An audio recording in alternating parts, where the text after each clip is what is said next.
I was just speaking about the two defensive backs. In that era, I don't know who the experts were when it came to the draft, but those two guys on defense were absolute finds. I mean, just how can you take a quarterback and turn him into a defensive back and a running back in Lemar Parrish and turn him into a defensive back?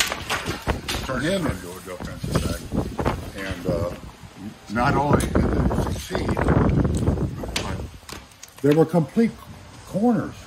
It's just extraordinary. Several things you got to understand. One, late 60s, early 70s, defense was not that sophisticated. There was no slot corner. There was no rush in. There was no edge pass rusher. There was nothing like that. Defenses played primarily some form of zone, so they covered area, not individuals. Yes, there was man-to-man coverage, short yardage and goal line, but very little of it. And to this day, and you also have to understand that there were no big screens in any of the stadiums we played in. I never saw our defense play a game. We met collectively as a team, offense and defense, every morning.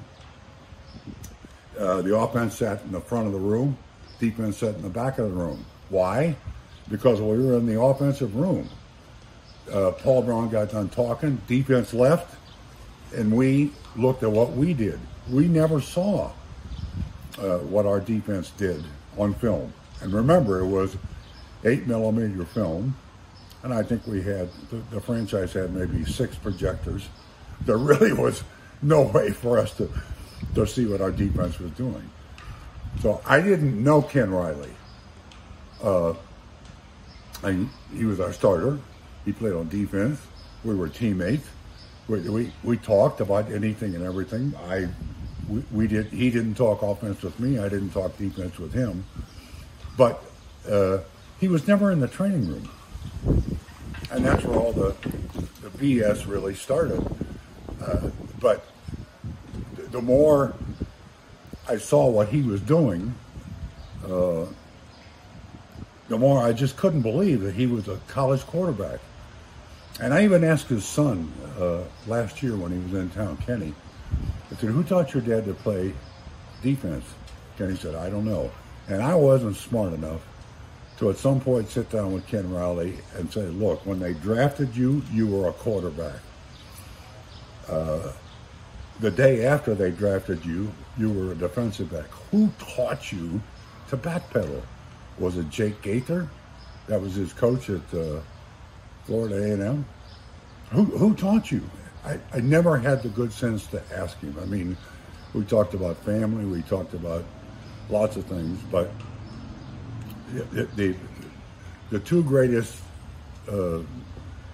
reflections that I have on Ken Riley and Lemar is Ken Riley upended some of the greatest receivers in the history of the league. Again, covering area, I saw him flip Lance Allworth right on the top of his head. Let's see, who else? I saw him, the receiver, the Hall of Fame receiver for the Cleveland Browns. Anyway, I in Pittsburgh, I saw him flip Lynn Swann, John Stallworth. He did it consistently, and he was a complete quarterback. Cornerback. I've heard this stuff about shutdown corners. I don't know what that is, but teams ran more than they. Paul Warfield is the receiver in Cleveland. I'm trying to think of. He flipped him every time we played. But teams ran more than they threw. So Riley was a great tackler. He didn't tackle. He didn't try to block anybody. He tackled them. And again, that's a college quarterback. And he remained a cornerback for his entire career. That sets him apart from somebody like Rod Woodson. That makes his numbers even more impressive, if you ask me. Lapham knew him better because Lapham was a teammate of his for a little longer than I was when Ken Riley became the captain. Extremely quiet, very studious, followed the law, Paul's law, whatever it was. Went home every off season, as did most people in that era. And so we really didn't hang around together, but what a wonderful player and an even better person. Did you guys ever have, in practice, obviously he's probably playing, he covered the receivers and stuff, but... honest question, I don't ever remember being covered by Ken Riley. Again, because of zone, I took on the safeties. One of them was Jesse Phillips, who later converted to offense. Yeah, but he was drafted as a safety. No, I don't ever remember lining up me on Ken Riley or Ken Riley on me. We didn't practice that way. Now Lemar Parrish, as quiet and as studious Ken Riley was, Lemar Parrish was the exact opposite. He was a walking, lit up neon sign. And when you heard cackling on the other side of the locker room, that's where the defense was. It was led by Lemar Parrish. And I'm telling you, I didn't watch our defense. None of us did. But when he was back returning punts, I went from the bench up to the sideline to watch him return punts.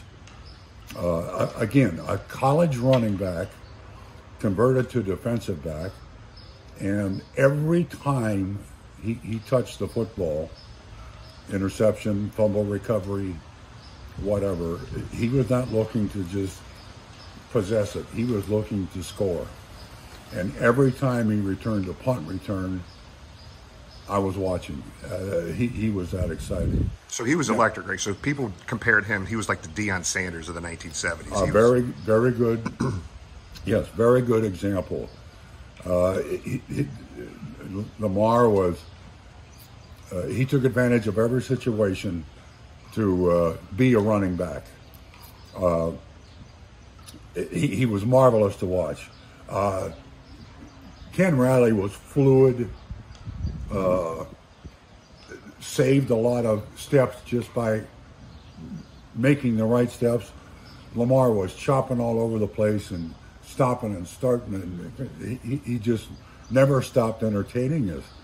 And he was the loudest mouth on the defense, and always in fun, never really poking fun. And again, he tackled some of the greatest receivers that we ever had. And I was sorry when he was traded to or let go to the Washington Redskins, because those two guys were complete corners. He was going to be very hard to replace, and he was very hard to replace. And every weekend that we traveled, he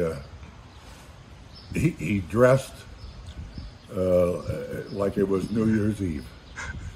Absolutely amazing. And no matter what you said to him, that looks terrible, that doesn't go together, he didn't care what you thought about what he looked like. He liked what he looked like. And he's a great guy.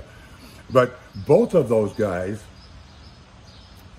were in a division with another defensive back that got an awful lot of attention. His name was Mel Blount. So Lemar makes the Pro Bowl. Ken Riley does not. Why? Because they can't have three defensive backs make the All-Pro team out of the same division. They can't do that. And so Ken Riley got screwed.